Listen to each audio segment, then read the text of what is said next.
Welcome to the legendary Drama Bookshop. We are thrilled to have you here. We're also thrilled to have these gentlemen here today. Your host for today's event is Steve Cuden, who wrote the new book, Beating Broadway, How to Create Stories for Musicals That Get Standing Ovations. Steve has written 90 teleplays for well-known animated TV shows. The Batman, X-Men, Iron Man, Pink Panther, Goof Troop, Jam, Showdown, and many others. Steve is best known for co-creating the international stage hit Jekyll and Hyde the Musical. After Steve and his guest writer-director Randy Johnson finish their conversation, Steve will be signing copies of Beating Broadway upstairs, which you can purchase out front at the register. So without further ado, please welcome Steve Cuden and Randy Johnson. Thank you.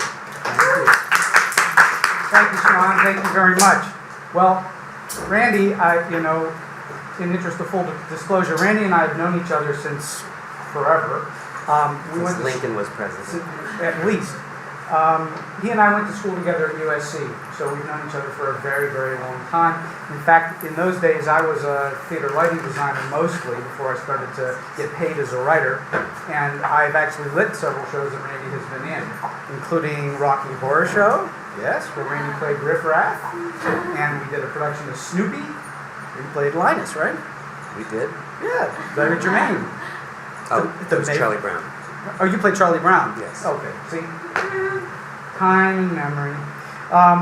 For over 3 decades, I guess that's 30 plus years, Randy has directed, written, or produced some of the most groundbreaking and landmark events in the world stage.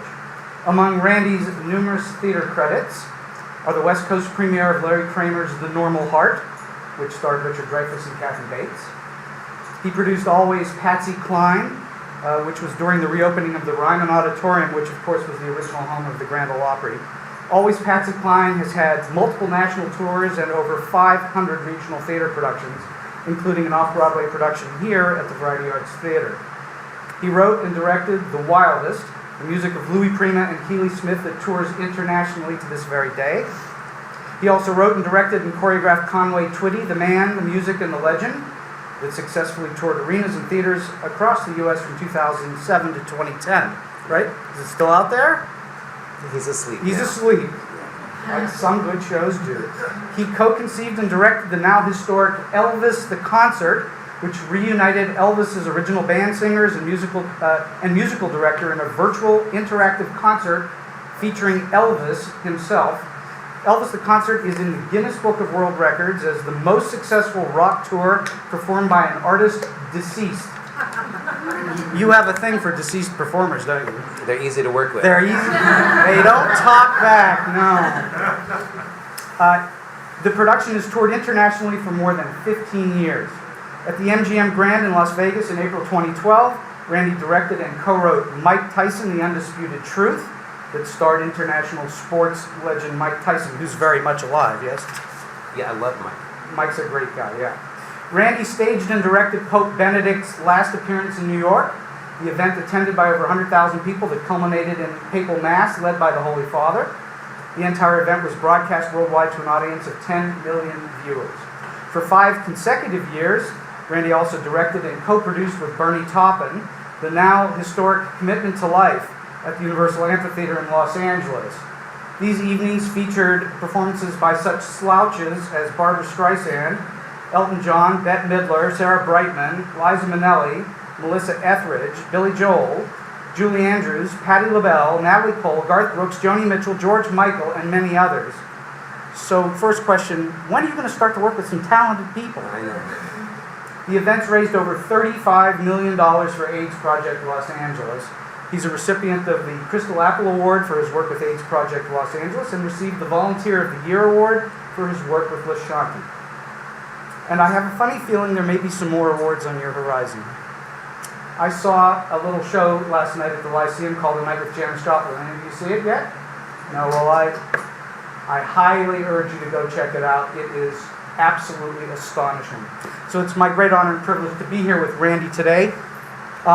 And afterwards, if you are interested in purchasing a copy of the book that I wrote, it'll be upstairs after the show. So first question for us today for you is, A Night with Janis Joplin. Where did it start? How did you come up with the idea? Was this something you came up with literally out of the blue and then approached people about it, or were you approached to work on it? No, I was approached by the family of Janis Joplin to see if I'd be interested in writing a show about Janis. And we had a meeting about 3 years ago, and it's going to be like I thought it'd be a half-hour meeting. It was a 2-hour meeting, and the next day they sent me Janis's things no one had ever seen before: her journals, her scrapbooks, her art. She was an accomplished artist. Her costumes, she designed all of her own stage costumes. I got all the costume sketches, and they sent me hundreds of recordings of Janis's songs. And so I lived with Janis Joplin for quite a while. It's about 18 days later, I woke up at 3 in the morning, knew exactly what I wanted the show to be, put on a pot of coffee, started writing, and I surfaced the next day with the first draft of the show. Really? In one 24-hour period? Yeah. So it was like a bolt out of the blue, and it just bang, it was there. Well, I lived with it for a long time, and lived with what I thought it should be, and the thing that it kept striking me was these extraordinary influences that Janis had, which were Bessie Smith, Odetta, Nina Simone. And when I realized that I didn't want to write a play about the life of Janis Joplin, it's called A Night with Janis Joplin for a reason. It's not the life and death of Janis Joplin. I didn't want to write a show. Everyone knows she died, but most people didn't. I found that most people didn't know Janis, and so that's what. So I decided that it'd be fascinating to watch Janis's journey as growing up, and how her influences shaped her, and how her influences shaped the world. And so I created, basically, how cool it would be if she came back, did the Dream concert, and told everybody about who she is, where she came from, her influences, and exactly what the spirit of Janis Joplin is. Well, it's clearly, those of you who haven't seen it, which I guess is most of you, it's a celebration of Janis's life and career. It's not a celebration of anything else, really, other than her career. Correct. So that's the beautiful part about it, and we'll get into why I think your concept of it is quite brilliant, because it allows you to ignore the bad stuff, which is great. I mean, you didn't really focus on it, and I think that's a beautiful plus for the show. Right. Okay, so you've been working on it for 3 years now. Yeah, I'd written the first draft of it, gave it to the Joplins. They sent it. They loved it. They gave me some ideas to keep working on it. And in the middle of all that, I got a call from Portland Center Stage saying, we have an opening in our season, and 6 week, you're going to have a run for 6 weeks, 700 people a show. Would you like to do it? I said yes. And so in, Leah, when was it? May 2011? Yeah, so in May 2011. It was written in October. Then it went up in May 2011 and ran for 7 weeks, sold out. And during that time, I stayed in Oregon, in Portland, the whole time. Watched every performance. I've never done a workshop of anything I've ever done. Those would never work for me.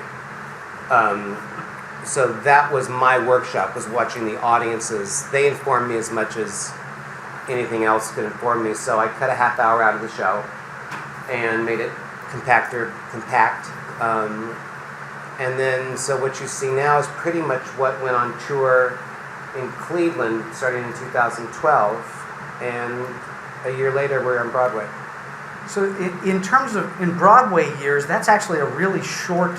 It's about 3 days. Right.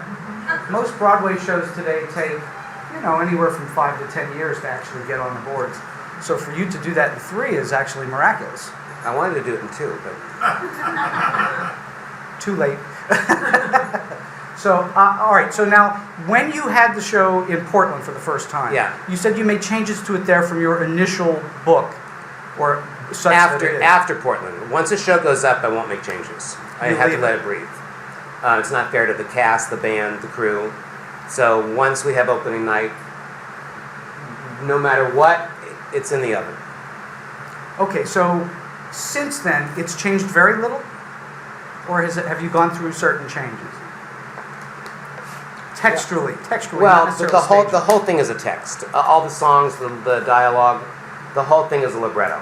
So that if you're paying really close attention to the show, you'll see that the arc is in the songs and the dialogue, and it's all connected. When I first wrote it, I wrote a character called the blues singer who played all of Janis's influences, which were Nina Simone, Bessie Smith, Odetta, Aretha Franklin. And it was one person playing all those roles. And as we were approaching Broadway, I thought, why not expand it? There's Janis, the band, 3 backup singers, and a blues singer was the regional tour. So I thought, wouldn't it be cool if I made, we called the backup singers the Joplinaires, which was the name that Janis was going to use on her next tour for her backup singers because she loved Elvis's backup band, the Jordanaires. So I expanded the blues singer to there's a woman called the Blues Woman, and then each Joplinaire plays 2 different influences of Janis's. So it's much more rounded out. There's actually, I think, the connective tissue between Janis and her muses is much stronger. It was just a simple fix, and I think it went from being a regional production to clearly a Broadway production. And during that time, I'm used to always doing this by myself and not really very open to listening to other people's opinions. Also very unusual. But I got this. During this 2-3 year process, I got this extraordinary team that I totally trust, and so I began to listen and look at things from a different viewpoint. And I knew that everybody just wanted the best for my play. And my associate director Tyler is back there, who made a remarkable difference in structuring the show. So it's always been I'm kidding about not wanting to hear people's, kind of kidding. But as you can't be a playwright unless you look at things from many different perspectives, especially as by the time we hit arena stage, over 500,000 people already seen the show. By the time we hit Broadway, 750,000 people had seen the show.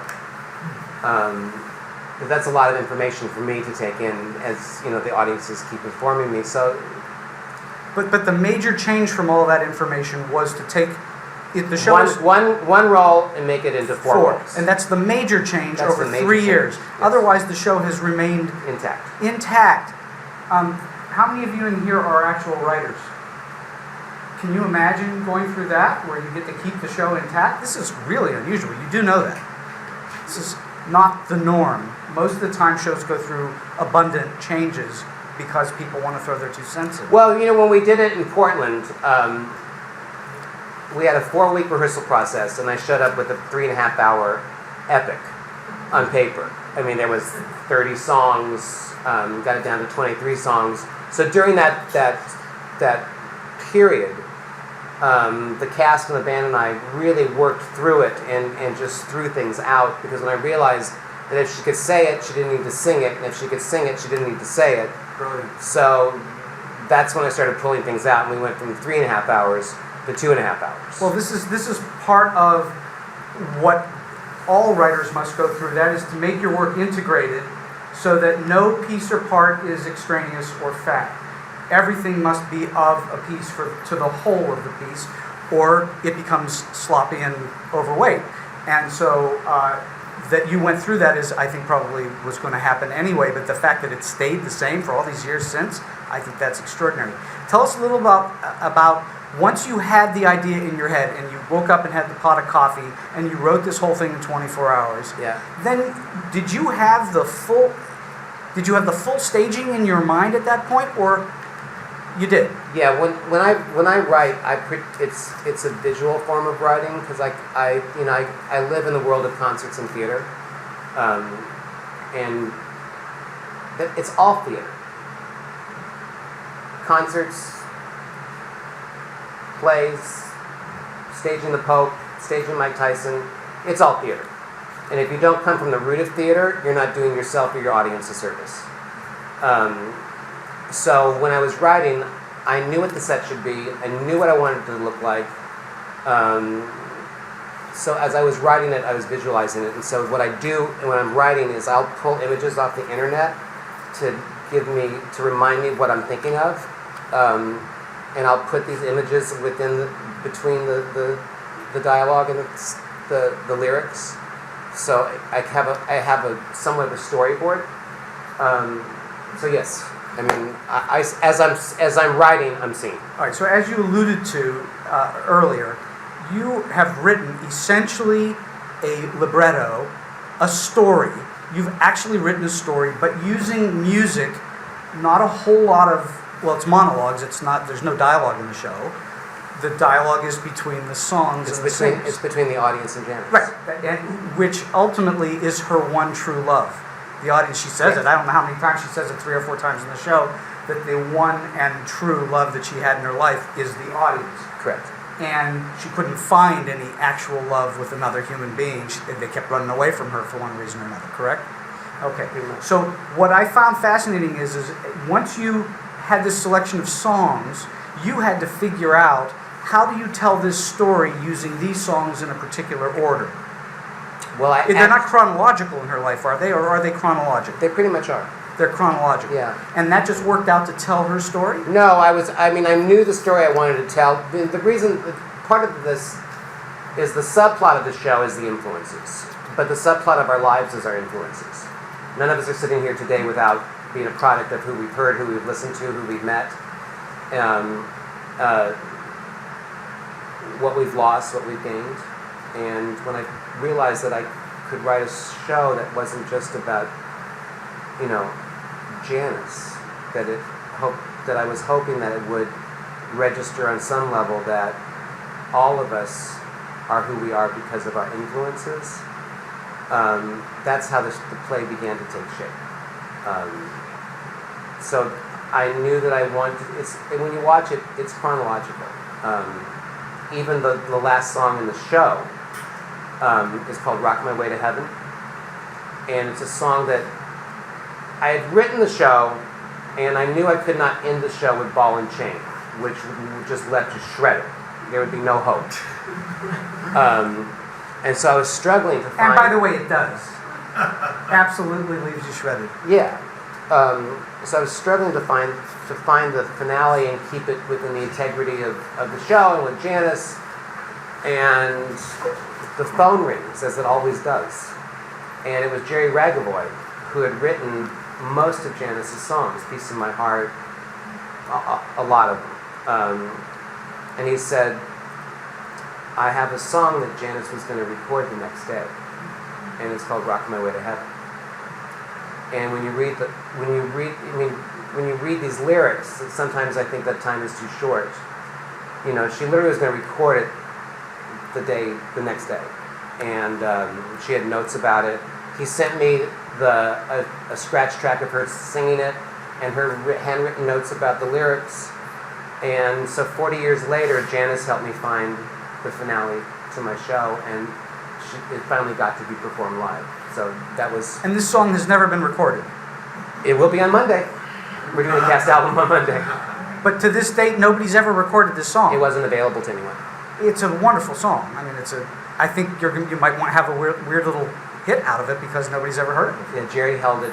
For whatever reason, Jerry held it. And I'm glad he did. And he's no longer with us. No, he got to see it in Portland. And he passed about 2 months later. But he got to see it. His dream was always to have his music on Broadway. And so here we are. His dream, as a lot of people's dream came true with this show. His dream came true by his music of being on Broadway. All right, so I want to go back to the blues singers for a moment because I think they're integral to the whole show. I mean, they inform everything about Janice for us. Your decision to use the blues singer, well, it was originally just the blues singer, but representing these other singers who are quite well known. How did you come about those particular four. Had she ever worked with any of them? Had she worked with Aretha like you have at the She end knew of her. Act One? Did she write about them? Was that in the research that you did? She did write about it, but she spent time with Etta, and she spent time with Etta James, not Bessie Smith. But she wrote that Bessie Smith was one of the first albums she heard when her friend in high school gave her the album, and it was she credits Bessie Smith for teaching her how to breathe as a singer. And she recorded "Nobody Knows You When You're Down and Out."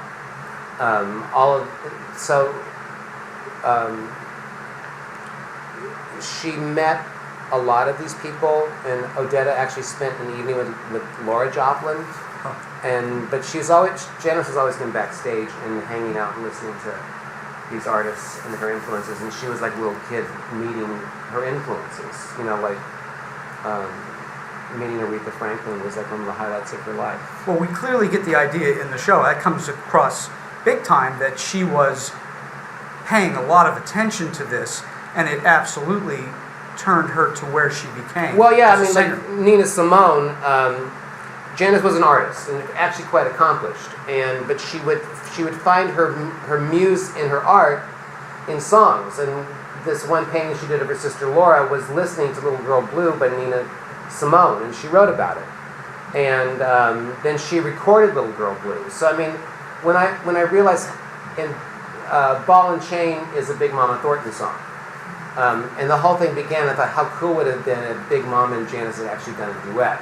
And it's the one song I don't have as a duet because I thought I wouldn't be serving the song well where it is in the play to break it up into two parts. Why? What is it about that moment that didn't want to break it But up? because that's Janice's cathartic moment, and you can't break it up.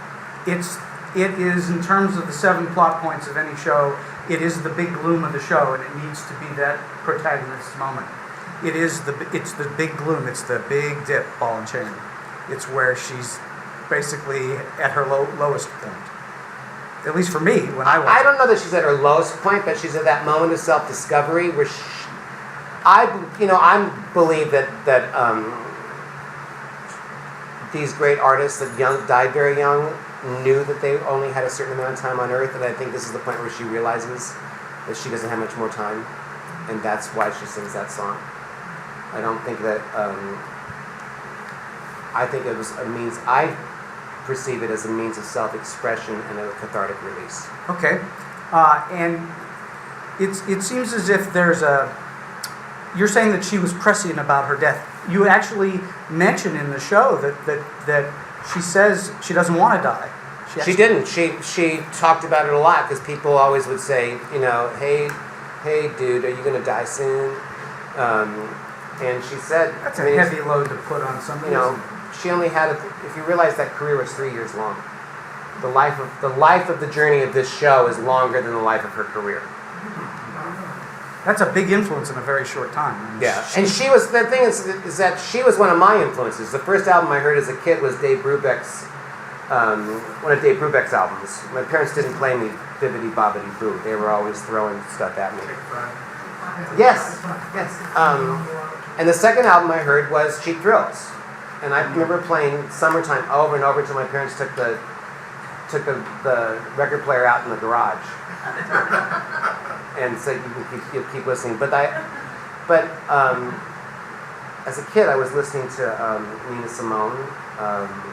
A lot of the same influences were my influences. And the close of Act One is "Spirit in the Dark" by Aretha Franklin, and that was an album that when I was a kid I bought it at Woolworths, and it was still on my playlist. And I was driving, and I thought, how do I end this Act One? It was going to be another song, and we tried it in rehearsal, and it was just terrible. And it came on my iPod, and I was like, Janice never recorded that. No, she never recorded She that. sat in the wings at Aretha's concert and heard her singing it. Yeah.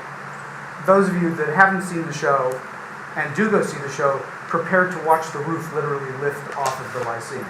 It's unbelievable. And I also picked it because I love it, and it's one of my songs as growing up. But also, I thought if I had picked "Respect" or any other Aretha tunes, it would have been "Cliché." And this is a song that not a lot of people know, and it's a kick-ass song. All right, so I know that you object to calling this show a jukebox musical. It's not. How would you categorize it? It's not, obviously not a traditional book musical, but although it has book musical elements to it. Right. Do you have a thought in your head as to where it might fit into any category? Or is it I think all the shows uncategorized? I do are portraits of an artist. Portraits of an artist. Because they have facts and they come from a place of authenticity. You know, there's nothing wrong with jukebox musicals. I mean, A few have made some money. Jersey Boys, Mamma Mia, a couple of, I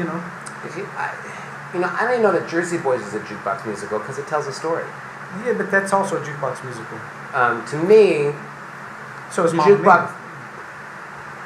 Mamma Mia tells a story. Well, because I think that the phrase, I personally don't like the phrase.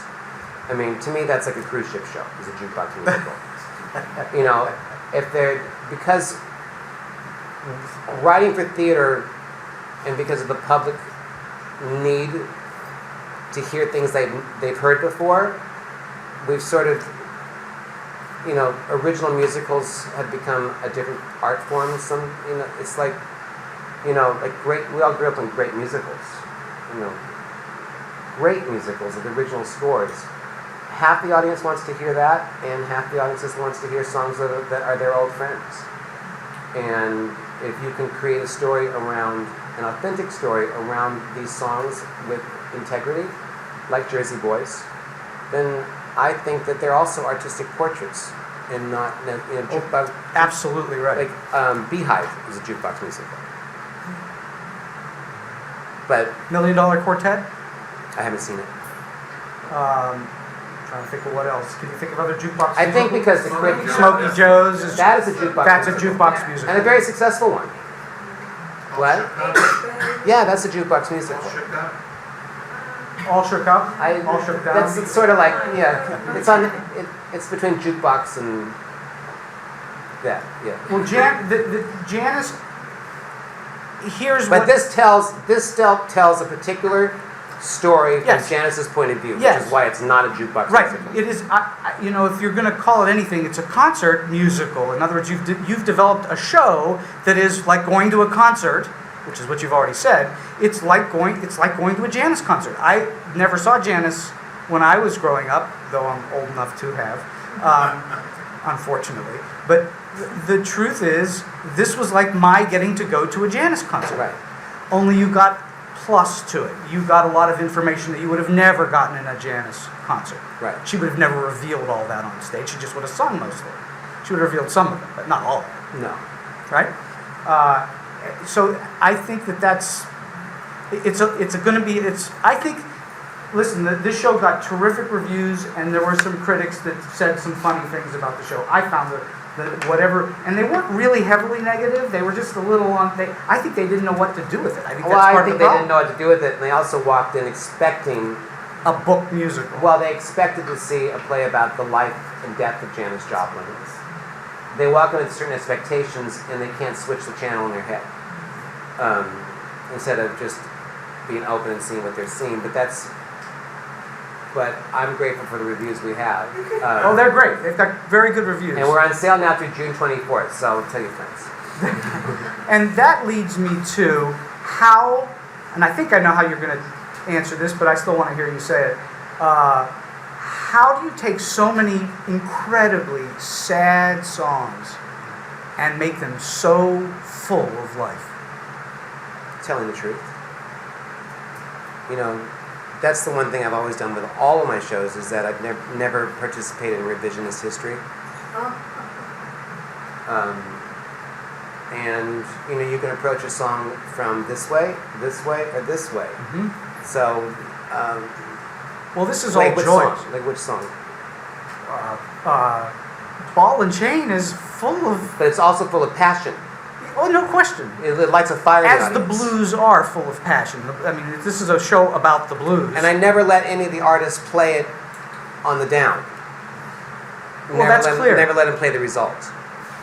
Live in the process of the song. And live the truth of the song. That was the song. answer I was looking for. How do you get there? You just don't let them play the down. Right. Because you could play that. you could, and then you would want to hang yourself.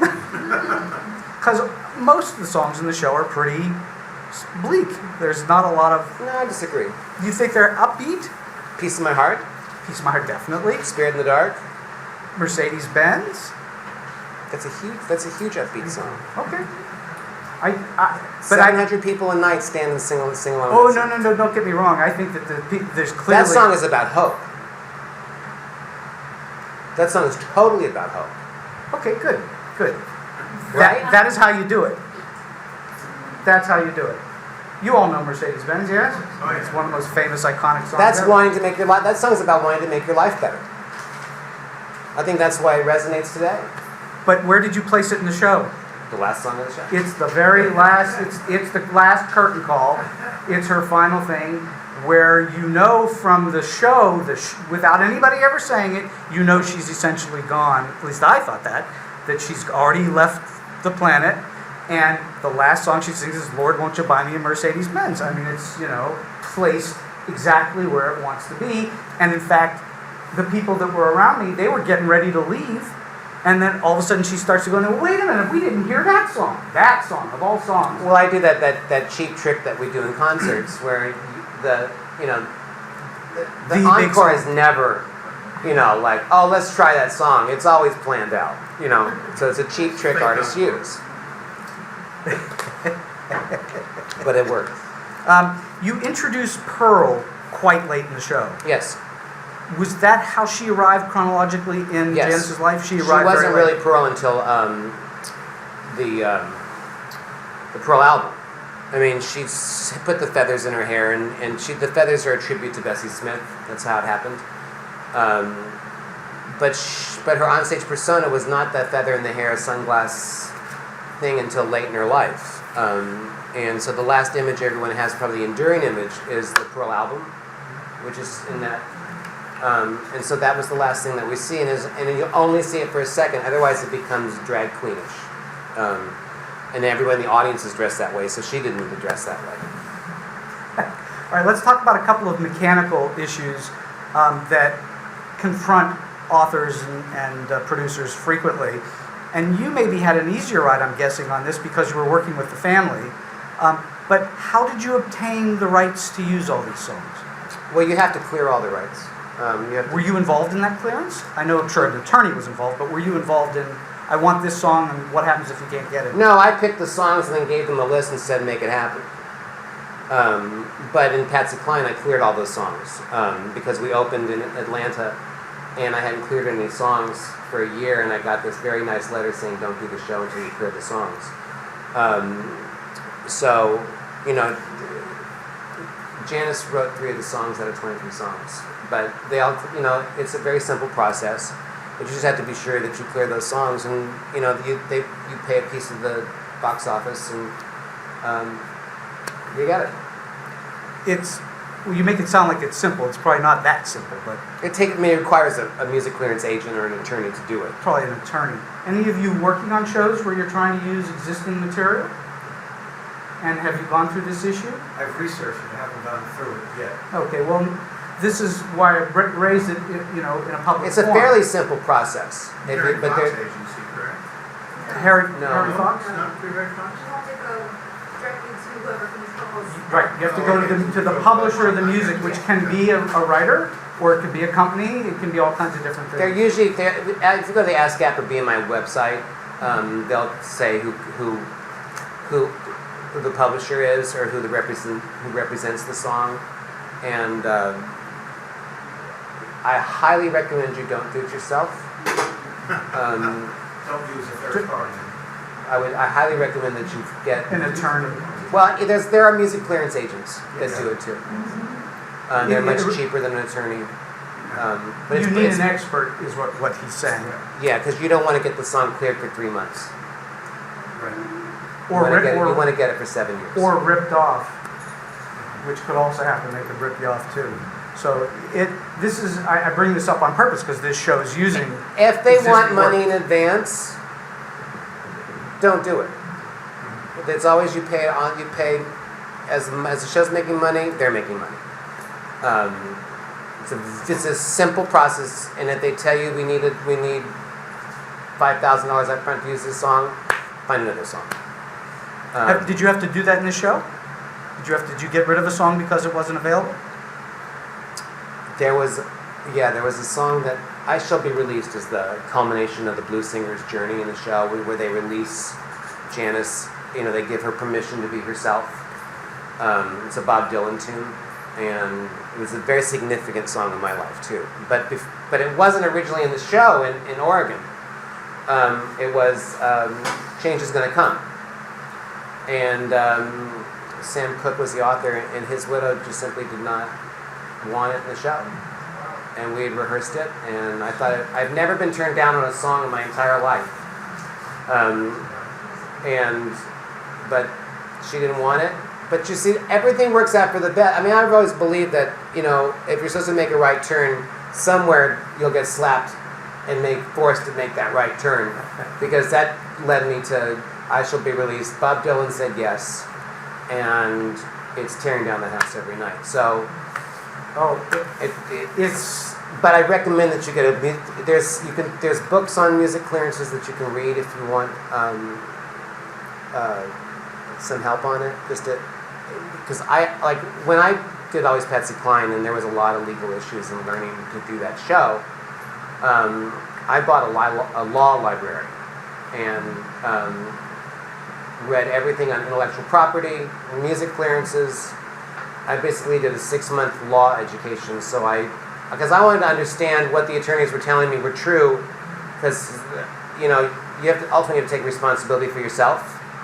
And if I didn't know what I was talking about and just assuming, I wasn't doing myself or my production any favors. So I got a lot of books and read them. All right, so you would absolutely be one of the great experts on working with other material. What do you think are your obligations to that underlying material, both as an artist, as a director, as a writer? When you take somebody else's material, what do you think your obligations are to that material? Treat it with respect. Respect. But can you do whatever you want to it? Could you change it into something else? Well, perhaps? you can't change the lyrics. But you're talking about songs or a life? Oh, both. All of the above. Again, you can't have revisionist history. Audiences know better. You have to treat it with integrity. You have to come from your own artistic viewpoint, and that's what makes a significant difference between your vision and your vision. You just have to treat it as if someone was treating your life. How would you want your life treated? So if you treat it with respect and dignity, you'll be fine. Have you ever had anyone come up to you who's related to someone who's perhaps deceased and said, "Why did you do it that way?" No, because I've always worked with the estates in everything I've done. So I've never. So you're essentially already on good ground to begin with. Yeah, I would never approach a life without getting the family's permission. So that's a big hurdle first. How many times have you come up with one of your ideas but didn't have the family on board to begin with? Or is it always the other way around? I've never had. It's always the other way. They've always come to you. Yes. Okay. So that makes a huge difference. A lot of artists go out and think, wow, I want to take X artist's life and do something with them, but they don't have any, they're not inside to the estate or to whoever. Yeah, I mean, somebody came controls to me it. and said, I've got a really great idea. What if Jack Kerouac was a drag queen and we were going to... It's like, who's going to see it, first of all? But Jack Kerouac, drag queen, everybody. You just, and if there was somebody that I wanted to do, I would contact the estate and get their permission. It's much easier, and it'll save you a lot of time and money. And it's more fun that way because you can pick up the phone and call them and say what happened. You can go to the source. And it makes your life, instead of worrying that you're going to get caught, eventually you get caught. My godmother is Keely Smith, who is a jazz singer, and people did a play in Los Angeles did a play about Louis and Keely without the family's permission. What was it called? Live at the Sahara or something like that? I don't know. And we took her to go see it, and none of it that's in the play happened. You know, it was actually a good play. They made it up.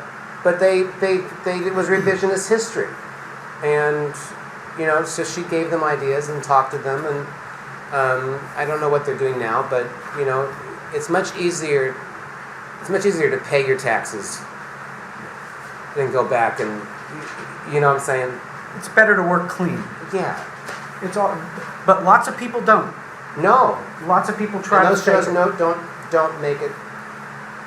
All right, so Usually don't make last it. couple questions before we'll take some questions from you if you have them. I'm just floored by Mary Bridget Davis. I'm just completely floored by her. How did you go? What was the process to find someone like that to do this work? Well, you know, Other than typical auditions, that's what we did. just a typical audition. Yeah, she came to the auditions in New York. My friend Alex was there when she walked in, and she opened her mouth. We all fell on the ground, and she went on in Cleveland, and she didn't do the Portland production. She wasn't available. I knew of her. The Joplins knew of her. She walked in. She's got Janis in her DNA. She kind of looks like Janis. She's a great blues singer in her own right. But she fronted for Big Brother.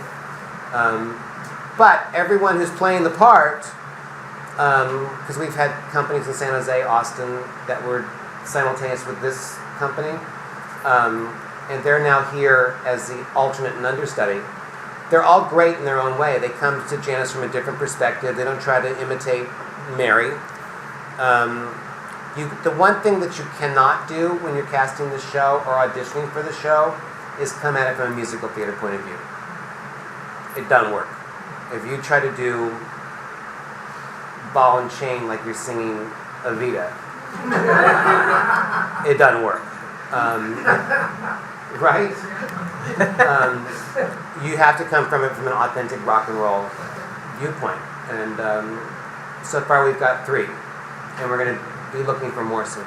And she does. Oh my goodness, she really But does. if you see the matinees, you will see an astounding performance by Casey Clanton, who's another force in nature. So I mean that was the point, was not to create a vehicle for one person. The point was to have something that would last 20 years, and that was my original intention. So, and we've achieved that goal. All right, my last question to you before we open it up to you all.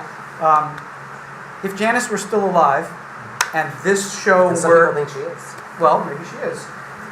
At least spiritually, that's for sure. No, somebody some people think somebody she- at a talkback said, she's "Listen, with I Elvis?" know she's living in Ohio." With Elvis. No, Jim Morrison. Jim Morrison. Yeah.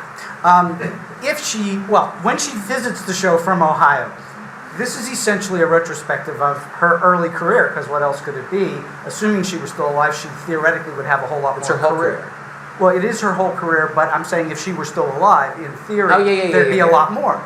Hopefully there would be a lot more music at this point. What do you think she would think of what you've done? Rock on. Rock on? Yeah, I You think she would totally. You know, the fact is, we cover points that she never really talked about, like the fact that they grew up in Broadway show tunes, and her mother wanted to be a Broadway singer, and the fact that I turned to Michael Joplin and said, "What would Dorothy was the mother?" We were saying from the Lyceum Theater. I mean, that was her goal for herself, Dorothy Joplin, and her goal for her daughter was to be on Broadway. And here we are all those years later, and we're all on Broadway. I think Janis would be thrilled. The first thing she did when she played Madison Square Garden in New York, she got here 2 days early to see Pearl Bailey in Hello Dolly. So, I mean, she was a true product of Broadway musicals. It's full circle then, isn't it? Absolutely. All right, who has questions for Randy, me, whoever? Yes? What was the most revealing and surprising thing in her diaries, and how did reading her diaries to influence you to select the songs?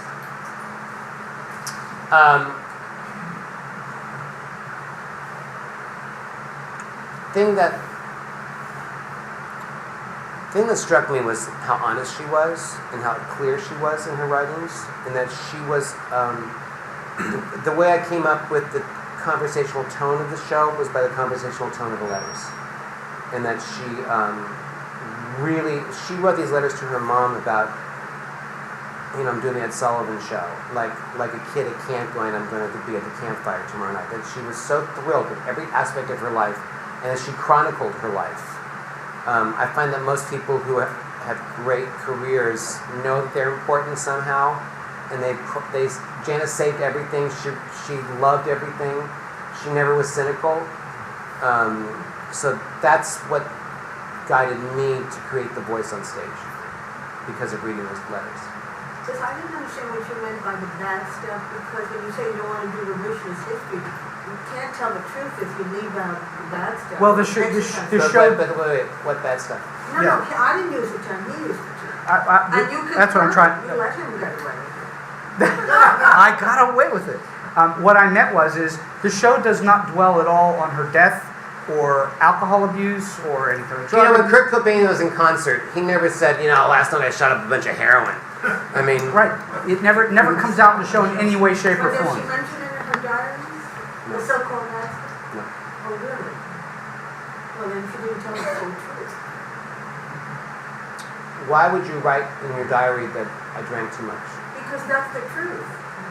It's personal, isn't it? That's personal. That depends upon each person. I understand what you're saying, but it's another show. No, but I mean, in order to know a person, you have to know what that's. Right. The beauty part of the show, I think, is that because it's in a concert form, you wouldn't do that in a concert. Right. It would never come out. So You have to know that I'm very clear that when she is hurtling towards the end of the play, that you know that her demons are guiding her without speaking about it. That's how I approach In that. a traditional- That was a good question. in a traditional book musical, where people are having dialogue with one another, that likely would come out. Somebody would be talking about it. Or you need to stop doing this, Janice, or you're being self-destructive, or whatever. But the show itself, the structure of the show, the way Randy has set it up, lends itself to not discussing. She does drink a lot on stage. She does drink on stage. But they don't talk, she doesn't But she talk had to about have water somehow, so I just put it in a Southern Comfort bottle. Yes. Did you have a chance to work with, interview any of the friends of hers in the, Oakland, Berkeley, San Francisco area? No, I just talked to the family and pretty much lived with. My main partner was Janice in her writings. I actually know some people that knew her. Oh, cool. Very good I've friends. met a lot of them since. Yeah, that's quite a lot of women that knew her. Yeah. Just quite good. The other thing I was going to ask musically, did you use any of the pieces in a sense to, I know that a lot of the great jazz singers, the great singers generally, invariably when you talk about they experience the song. In other words, their lifestyles, their experiences, they want to be the lyrics in essence.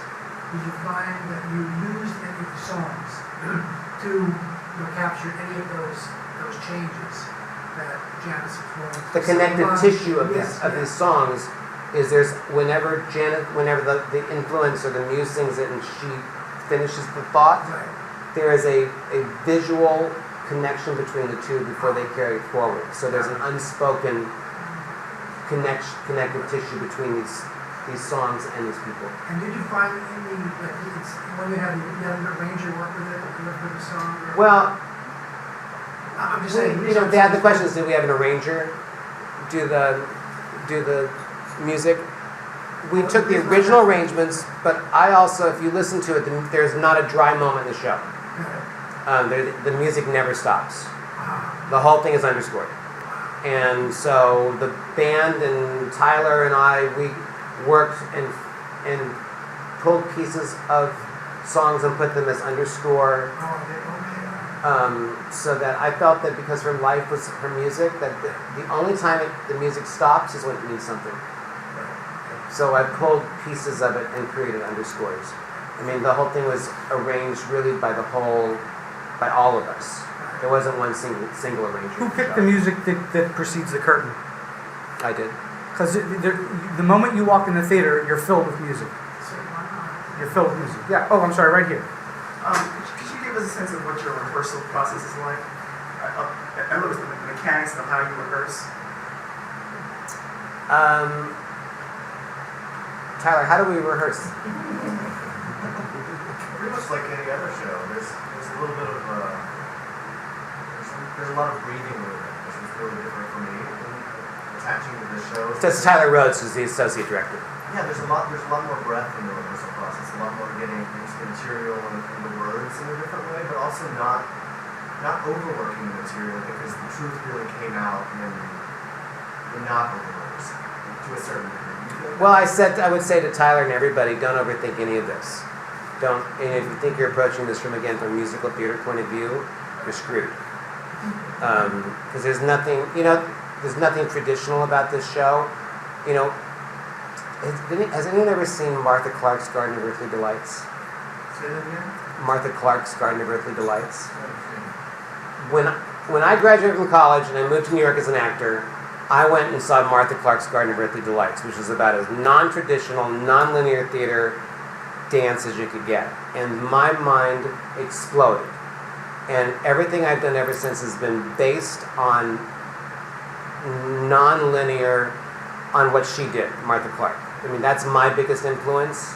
So I don't approach things from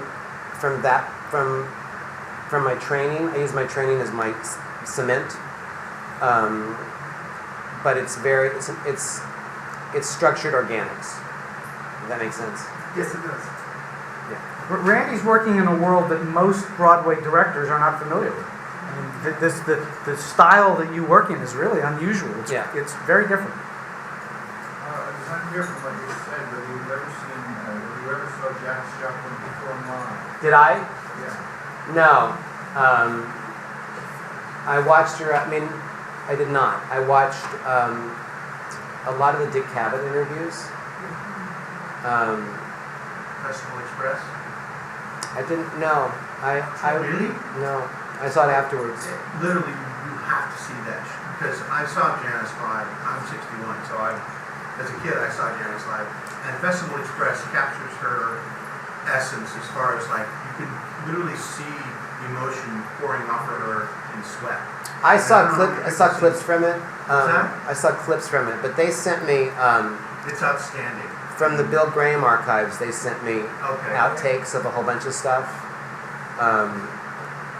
But again, I didn't want to get. I watched a few of it, and then I had enough of the essence of Janis where I didn't want to get too caught up in that. I mean, Woodstock was a big influence watching it. And when you realize the Monterey performance, I did watch that.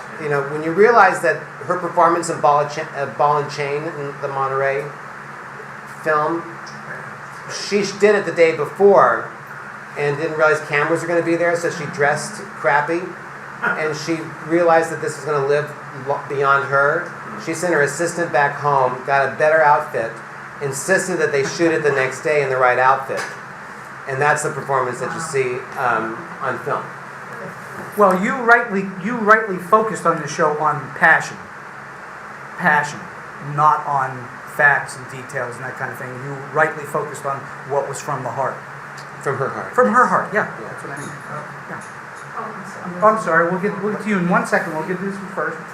He's picking it. Okay. I'm curious, Randy. What drives you as an artist is when you think about the stamp that you put on your work.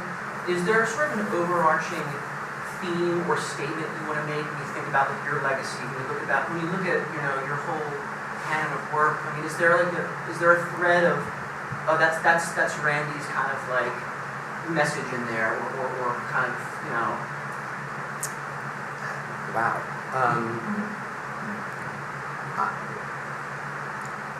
I don't know. I mean, I'm literally in the middle of my career doing what I do, and I do have my own perspective. I think that anything that, with all of the shows that I've written and directed, that I always try to leave the audience with a feeling of hope. Always Patsy Cline, there's that, you still feel great about yourself. Janis, I think that, even The Normal Heart, which I produced 100 years ago, it was fascinating because I came from musical theater college, and the first thing I did out of college was a polemic. So I hope that I've made a difference. I have a comment and a question. Sure. if I may. The new information that you were a lighting person explains for me the most exquisite lighting in Jeff. Oh, well, I left thank that you. I can't show- really take any credit for it, but thank you. But in some way, I'm sure, I left that show with that image, the graphic and the lighting of Well, I think if they hadn't lit that show properly, it would have been much worse off. I think that It's beautiful. great. It is beautiful. It was, you know, you're talking about the Broadway production, Yes. yeah. It's really rare, I think, to go to a Broadway show and see crappy technical stuff. They're pretty good here. They're pretty good. respect. So, well, thank you for saying so. Appreciate that. One more. No, One. I'm sorry, you may. Oh, yeah, please. Did you work with Melanie Fry in the early stages of Always, the actors? No. Okay, for some reason I thought that was good. And did you know that your sneakers were going to match the table? I always try to coordinate everything. The thing you mentioned about lighting is that the thing that with all my work is that I approach things somewhat from a visual perspective. Everything. If you ever study the Fluxus art movement, and if you haven't, I highly recommend that you look at it.